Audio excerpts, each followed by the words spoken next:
Welcome to the channel, everyone. I'm Skratch. This is another Dragonheir Silent Gods video. Today, we are not alone. Ladies and gentlemen, we have HWZ for the very first time on the Dragonheir channel.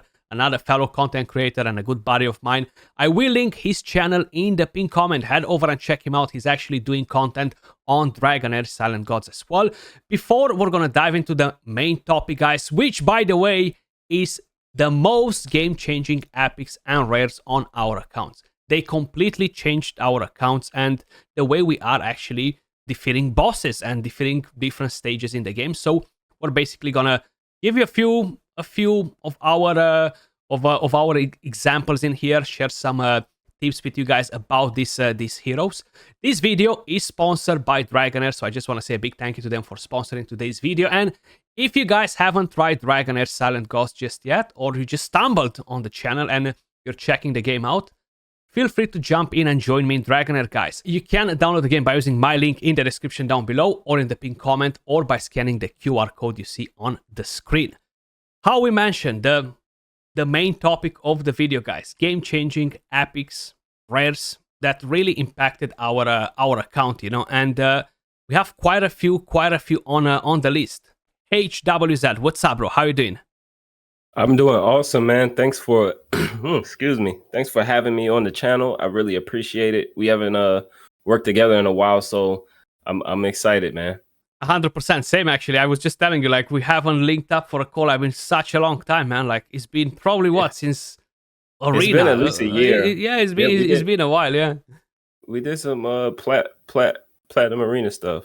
Yeah, something like that. Yeah, 100%. So, bro, I know you're doing content on your channel. How are you finding Dragonheir so far? Are you enjoying it? You're having a blast with it? And how are you finding the seasonal reset and the rest of the things? So I'm having a great time, you know, playing this game. I'm really enjoying it. It is a much different feel from what I'm used to playing. You know, I did have, you know, some reservations hearing that it was a season-based game, but once I got into it, once I really, you know, spent some time and just sat with it, gave it a chance, I'm actually playing this game more than any other game at the moment. So I think, you know, there's fun to be had if you want to have some fun. Dragonheir definitely has some fun for you to have. 100%. And what would you say is one of the most game-changing epics or rares that you have on your account at the moment that really impacted your progression in a way or another, you know? I would say first epic I would have to shout out is Nathaniel, Lightning. Yeah. Lightning support champion. This guy is pretty much a Lego. His kit is ridiculous. He's going to provide you heals. He's going to provide you with a crazy shield. He's also going to give you, you know, defense up as well as a cleanse. So it's like the total package support champ. There's not many like this in the game that are, you know, rare or epic. He pretty much has everything. And we know how powerful shields can be. If you don't have a ton of damage mitigation, your champs aren't, you know, super tanky. A shield can make, you know, a huge difference for you. 100%. Like, I'm a big fan of Nathaniel as well. And I did not have him in season 1, but I managed to summon him in season 2, and he is an absolute monster. I'm using him in quite a few areas. Whatever has to do with the lightning poison team, he's in there. He's not missing out, you know. He's definitely in pretty much all of those teams. And how are you kind of like building him in terms of artifacts? What artifact are you using on him? So currently I actually have Elminster's exclusive artifact on him just because I was able to pick it up. But you can use something like the Tiara, which gives enlightenment and more shield. So I would say that's probably like the next best artifact that you could use, the epic Antinaya's Tiara. Yeah, that's exactly what I have on him at the moment, actually. Yeah. Yeah, so I would say those are probably the best artifacts you could probably put on him. Yeah, definitely, because you want to have an enlightenment on him, guys, that will actually increase the value of the shield that he generates, you know. So it's actually very, very impactful to make sure you're getting the right ones. But probably the best 3 artifacts, yeah, I feel like the best one is the Elminster one, then you have the Antinaya's Tiara, and the third one will be the vest, in my opinion, the Aurelium vest, which brings you damage reduction. But we're moving kind of like into bigger bigger territory in here with the legendary artifacts, but that's definitely a Yeah. pretty good example. Now let me give you one of my most game-changing epics or rares actually, and I feel like he's definitely super solid. And I'm talking about Gerdras, epic from the Ice Element. He's not necessarily the best hero to take against bosses, against dungeons. He's not going to do the most insane damage, but he will provide you with things that are so important for Pillar of Trials, Feymender, depending on, of course, what elemental affinity you're picking for those areas. But you have attack penalty on the battle skill, which is great against the wall bosses, great against other bosses if you really need that decreased attack. Then the ultimate skill, man, it just does so much. It's true that it's a straight line, a 3 tile, but you're gonna get knock up, you're gonna get stun, you're gonna get recharge speed penalty, and pushing all the enemies to the back of the map. It just gives you that extra edge, and he has a 20 seconds cooldown, which it will allow you with enough skill haste to be able to overlap the enemies quite a bit, and that is a game changer, 100%. Yeah, definitely. What type of artifacts are you running on him? I like on him, for example, the Incense Burner. That's a pretty good artifact, and Yep. I think you could run legendary ones. You could run, of course, if you want, the Rift Hourglass is a pretty solid one for it. But as an epic one, I don't really think there is a better option than the Incense Burner, in my opinion, because getting that 10% ultimate energy back once you use the ultimate skill, you need the accuracy anyway. Then you're basically gonna be able to overlap the enemies faster, So I feel like is the right approach for it. Yeah, I agree. I actually only have one legendary artifact. That's still good, and that's the Elminster the one. Elminster one, yeah. You're gonna get more. You're gonna get more now if you summon on the season 2 banner. That's for sure. I hope so. Next on my list actually is going to be a rare poison champion. Poison, yeah. And that's going to be Letalis. Okay. Where is Letalis? There we go. Dude, I use this guy pretty much everywhere just because, I feel like attack penalty is the most important debuff in the game. Yeah. I haven't been playing as long as you. You can correct me if I'm wrong, but you're not wrong at all. Attack penalty. This dude has a chance to place attack penalty every time he deals some damage. He can be your, enabler for Sigrid. He also has a dungeon aura that is increased attack, which is huge. So I used him, in my goblin team. Any dungeon where I can, place him in if I need healing prohibition, if I need attack penalty. Pretty much putting this guy in, using his captain aura to get that extra damage for the whole team. He can also reduce some ultimate energy on his battle skill, which is huge for, a lot of the battles. Can help you get some extra turns on the boss. He's really strong against bosses, probably more effective against bosses than like waves, but where that ultimate energy reduction matters. But this guy, like, I can't, say enough about him. I used him pretty much everywhere in the first season.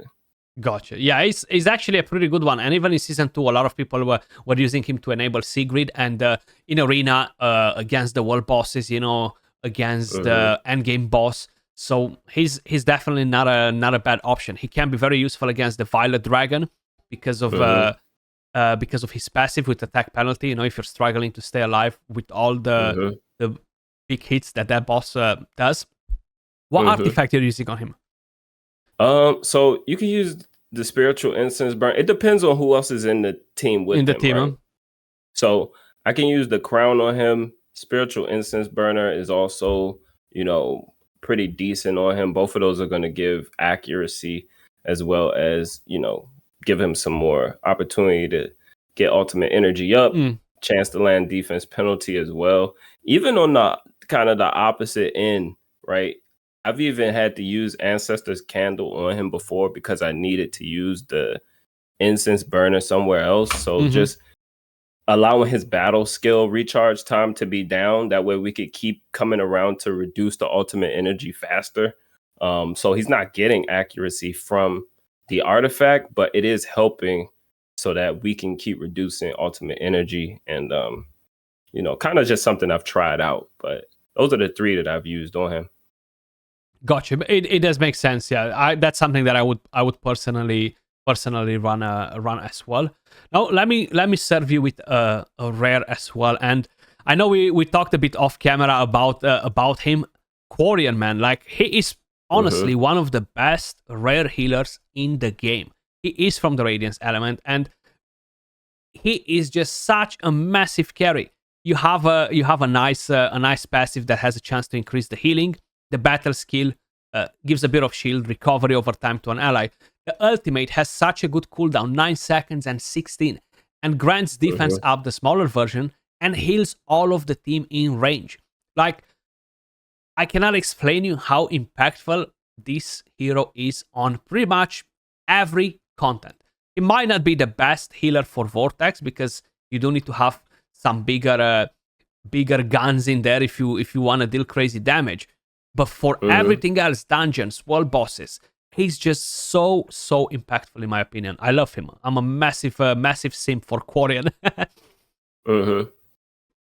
Yeah, I think it's huge because, his heal is solely based on max HP, right? Where some other people, well, a lot of other healers, they have their heal based on, more than just a single parameter. Enlightenment and that usually, yeah.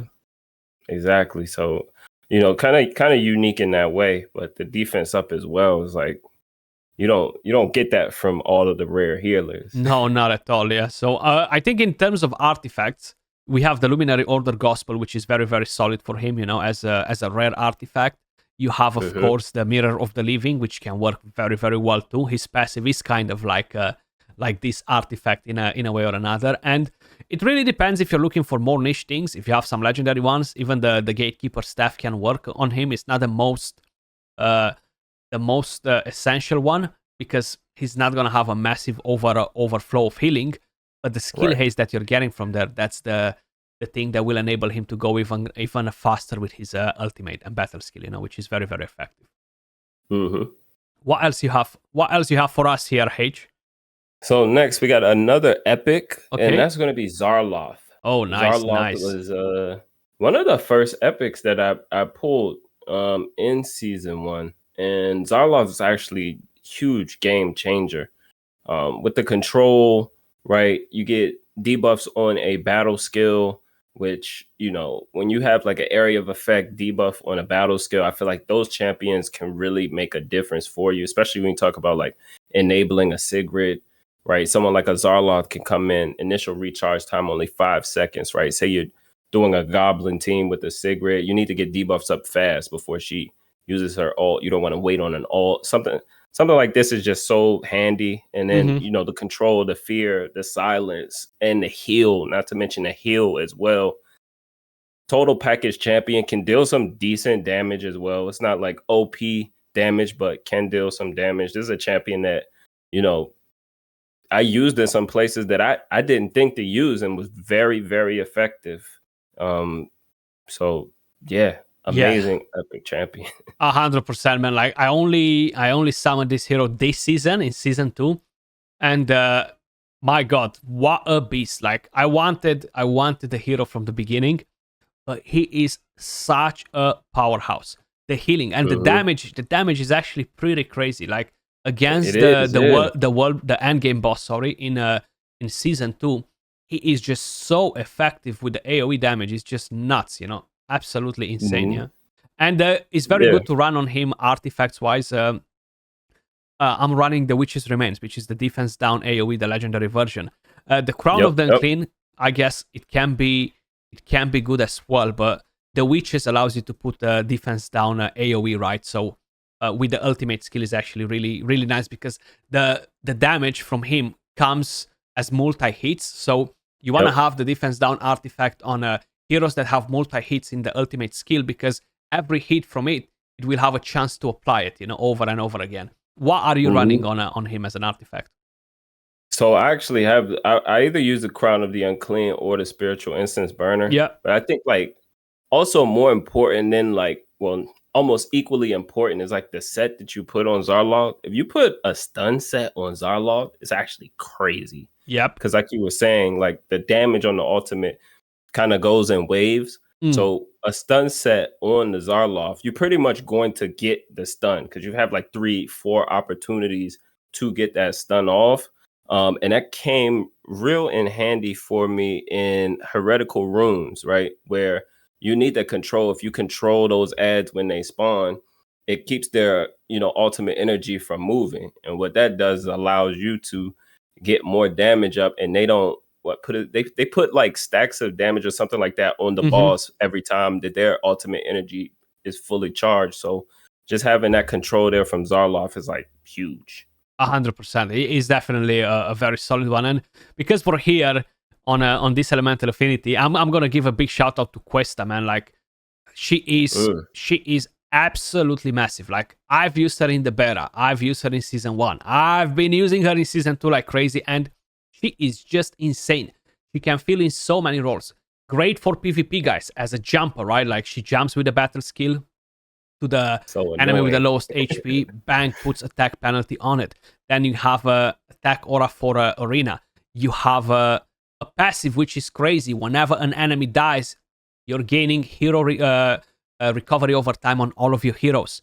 The ultimate jumps and deals necrotic damage and steals ultimate energy and heals the hero. So she can sustain herself, put attack down, steal ultimate energy, deal crazy damage. You can use her as a tank if you want against world bosses if needed, because she's able to stay alive and able to smack them too. Absolutely amazing as a hero. And what do you think of her? Are you using her? Do you have her? I actually just pulled her about maybe a week ago. Oh, nice. Not that long ago. But she is absolutely destroying me in arena every time. Like I didn't know who she was. I obviously just heard about her from watching content, as I was learning about the game. I just got the champ. I didn't know who she was. I just knew that like this melee champ just keeps killing my she's just wrecking you in arena. Just killing me in arena. Amazing though. Amazing. And I'd definitely be investing in her for this season because Fire Necrosis, we're gonna need. I'm gonna be able to get a lot of teams out of Fire Necrosis probably for the world bosses. 100%, yeah. And in terms of artifacts, you have quite a few different options. Actually, it really depends if you're going for support for damage. You want the accuracy, you don't want the accuracy, and I would suggest you to try and get the accuracy, even if you're doing arena. Maybe not crazy accuracy, but get a bit of accuracy. And I feel like the best artifacts for her is either having the Eyeball of the Giant when you want to deal damage. The Manticore is going to be great for the battle skill if you're counting on killing somebody quick in PvP. I actually have a legendary one on her, Abyss Binder Stork, which basically gives me damage reduction when I'm close to enemies, and I'm getting crit rate and attack from it, but that's a legendary one. But you can run an Incense Burner, you can run the Crown of the Unclean on her too, and this is more on a supportive builds, tanky builds, where you want to get the accuracy, you want to make sure you're doing PvE content rather than PvP, But she's actually a solid one. I'm a big fan of her. What do you have next on the list for us? Next we have Dench, a poison rare. And this dude isn't like crazy, but I think that his kit is very usable. So the reason I started using him is because I needed a more reliable, or I just needed a faster enabler for Sigrid for Goblin. And like, you're either going to wait on ultimates or you're going to have someone with a battle skill that keeps putting up debuffs for Sigrid to take down the enemy. This guy like just keeps putting poisons up. Like he just keeps putting them up, and then poisons bounce to other enemies, and then they just keep stacking. So that's how I ended up using him. He's not going to do a ton of damage for you, but he is an amazing enabler. He's in the same elemental affinity as Sigrid. Yep. I don't have a ton to even say about him. He goes in, he does his job. This dude just does his job. he debuffs, Sigrid can take things down. 100%. Poisoners in general are a bit harder to build because they require accuracy, they require attack, they require enlightenment for the poisons, you know. So Too. it's definitely much harder to build him, especially him, which deals derivative damage too. But he's a very good enabler for Sigrid, how you mentioned. And what artifact are you running on him? So I usually run either the Crown or, Spiritual Incense Burner. In that team that I was doing for Goblin, I had two enablers for Sigrid. So I would use like him, Letalis, Sigrid, the Traveler, and the tank up front. And, so I would have like either the Crown on him or on Letalis or the Spiritual Incense Burner, vice versa. But those two, pretty much my go-tos. 100%. It definitely makes sense. Now I'm gonna take you to a new one that is added in season 2, and we're talking about Ice Blast here. And Gertin, my god, what a game changer. When we're talking about melting any bosses, my god, she is just obliterating them, making them cry. She's that powerful, Gertin. And yeah, she's a Ice Blast hero, which means that she will deal a lot of damage with the battle skill. She's gonna get ice crystals. The more ice crystals, the more she's going to use this skill, you know, and she's gonna drop big damage. With the ultimate skill, she has a good cooldown, jumps at a single enemy and deals damage. You have a attack aura for dungeon battles. Shame it doesn't work in the vortex. And then you have the passive that gives her crit damage. The battle skill gives her crit rate, so this allows you to build her with 80% crit rate, you know, which is such a game changer because it's so hard to get to 100% crit rate on your heroes and maintain good crit damage and attack, you know. You don't need accuracy on her or anything like that. And talking about artifacts for her, I'm definitely a big fan of the Manticore, which is such a good option if you don't have any legendary artifacts, you know. So the Manticore is just crazy for battle skills, you know. It increases the damage. Then I have the legendary one, the Blooms of Prina, which basically is designed for Ice Blast heroes. And once you complete the Feymander in season 2, you get the Ravatrix Roots, an amazing artifact, and this is just such a game changer. So this one increased the damage in the Vortex team for me versus the other legendary one, the Blooms of Prina, by approximately 5+ million. Wow. Just because you're gaining all this amount of attack from it, you know. It's just crazy how good it is on epics and rares, you know. And Gertin is just super solid, man. Yeah, I would love to pull her. Right now I'm using Psydic. Psydic is kind of like the budget version of her, like a bit it's not as strong, but he's very useful as well on other content later on. So definitely a solid one too. Yeah, I'm using that. He's my primary DPS for Vortex right now. He's not bad at all. Yeah, he's pretty interesting as well. What else you have on the list? I think you have one more for us, no? I do. I have Etches, the nice. epic champion, epic poison champion. I feel like I don't see a whole lot about this champion, but this was like one of the first epics that I got. So I mentioned to you off screen, I didn't have like that many epics in season 1, but this was one of the ones that I got, and I actually scrolled this champion because I just didn't have other epics. But Etches does a lot, right? Bringing, heal reduction, healing prohibition, bringing recharge speed penalty, bringing charmed, which is going to make the enemies attack each other. The passive is also like giving you some damage mitigation because every time she inflicts a debuff, she's going to reduce the damage dealt by 10%. So, if you need some debuffs, if you need a bit of control, because we know control kind of stops the ultimate energy from moving as well. And then she dispels one debuff from all allies as well on her ultimate. So there's kind of a lot going on in her kit, but I think she's an awesome champion, She 100%. Can fit where she belongs. Yeah, and the thing is, we don't have many cleansers, so that's actually, a lot of people don't even notice the text here, then dispels one debuff from all allies. She's actually super solid.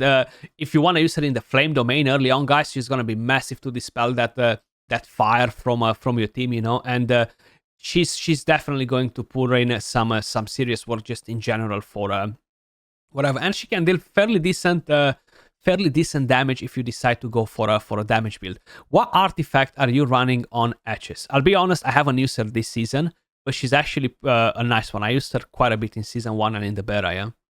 So when I was using her, I had like no artifacts at the time, man. I didn't have any epic artifacts. And then they kind of outgrew. But if I had to make a recommendation, you can use, Spiritual Incense Burner is good. The Crown is good, but you probably put that on someone else. I think that anything that allows her to land her debuffs, anything that gives like an accuracy boost will be a solid artifact on her.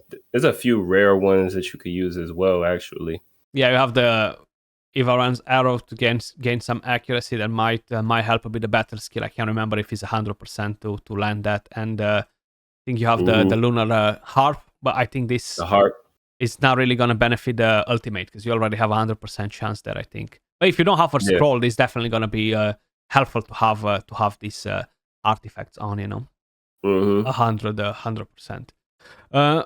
I'm gonna go to a Dauntless one. He's actually a very, very solid one. I used him a lot in season 2, and he absolutely changed the game for me with the damage that he dealt against wall bosses and stuff. Man, Nimbus, a force to reckon with. You have attack aura in dungeons. You have attack speed up from the battle skill. Every 1 extra % attack speed that you have transforms it into damage. Then you have the ultimate that locks on an enemy and deals a lot of damage. Dauntless heroes are very, very good at spraying single target enemies, guys. And they deal so much damage. It's actually crazy. Of course, you do need to have 2-3 of them in the team to really get the most out of them. But Nimbus is very, very powerful. And talking about artifacts for Nimbus, there are actually quite a few different options. Talking about epics and rares, you have the Sylvester horseshoe, for example, which gives you some extra stats in here. Attack speed, you have, of course, the Wine of Dragon Blood, gives you more attack speed, crit rate, more attack. You have a rare one as well, the Dancing Hero, which will give you extra attack speed. You have quite a few different options when we are talking about artifacts for this hero, and super solid. Very nice. The horn as well, the rare horn of the actually as well will give some. The horn too. I forgot about the horn, and you're getting the attack speed from there too. Yeah, good call out there, H. Good call out. See, that's what I got you on, bro. That's what I got you on. I was like, I'm gonna miss on something. I need him. But yeah, guys. I know the rare artifacts. That's good. There are a few that I'm not really using because I have the epics. I've been fortunate enough to summon a lot of dupes from epics and legendaries. I summoned so many dupes in season 2 that it's not even fun anymore. Like, I don't want more. Please stop giving them to me because I got the legendary artifacts that I want, but I would like to get some more new toys to play with, like legendary heroes rather than more legendary artifacts. But guys, these are some of the most game-changing epics and rares on our accounts that really, really impacted our progression. Please let us know in the comments down below what epics or rares impacted your progression, and make sure you guys head over and check out H's channel because he does a lot of awesome content on Dragonheir as well. Bro, it was a pleasure to finally have you on the channel. You want to kind of like let us know what's happening with you recently, with the channel, what plans you have and stuff? Yeah, man. Thanks for having me on. First and foremost, I appreciate you taking the time out. Always fun talking to you. As far as my channel, right now, we're just focusing on some Dragonheir, still putting up like a raid video, maybe once a week or so until I'm finished with my sponsorship. But right now, I'm very focused on Dragonheir, and then we're going to be back focused on Raid Shadow Legends. So but right now, it's all Dragonheir. Awesome stuff. Yeah, guys. Thanks again to Dragonheir for sponsoring today's video. Make sure you guys download the game by using my link in the description down below or in the pinned comment, or scan the QR code you see on the screen if you want to get involved. And come join us in Dragonheir Silent Gods. Appreciate every single one of you guys watching. Much love, and we'll catch you all in the next one. Peace.